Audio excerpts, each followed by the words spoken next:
আদা আমাদের শরীরের জন্য বেশ উপকারী। আদায় রয়েছে জিঞ্জারয়েলের উপাদান, যে উপাদান সত্যি শরীরের জন্য ভালো। সকালে ঘুম থেকে উঠে এক কাপ গরম গরম ধোঁয়া ওঠা চায়ে চুমুক দেওয়া চাই, না হলে দিনটা যেন শুরুই হয় না। আর সেই চায়ে যদি কয়েক টুকরো আদা থাকে তাহলে কথাই নেই। তবে হ্যাঁ, পরিমিত পরিমাণে না খেলেই মুশকিল। কোনো জিনিসই অতিরিক্ত ভালো না, তাই আদা স্বাস্থ্যকর মানেই ইচ্ছা মতো খাওয়া যাবে, এটা সম্পূর্ণ ভুল। প্রয়োজনের বেশি আদা খেলে কি সমস্যা হতে পারে?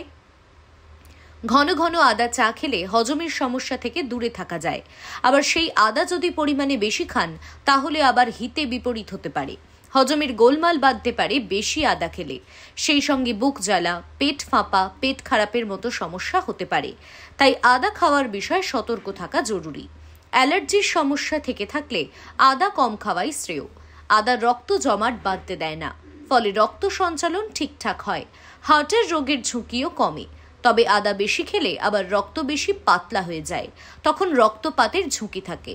রক্ত পাতলা করার ওষুধ খেলে আদা না খাওয়াই শ্রেয়। আবার যাদের ত্বক অত্যন্ত স্পর্শকাতর, বেশি আদা খেলে তারা সমস্যায় পড়তে পারেন। আপনারা দেখছেন ইউএন লাইভ, বাংলা খবরের শেষ কথা।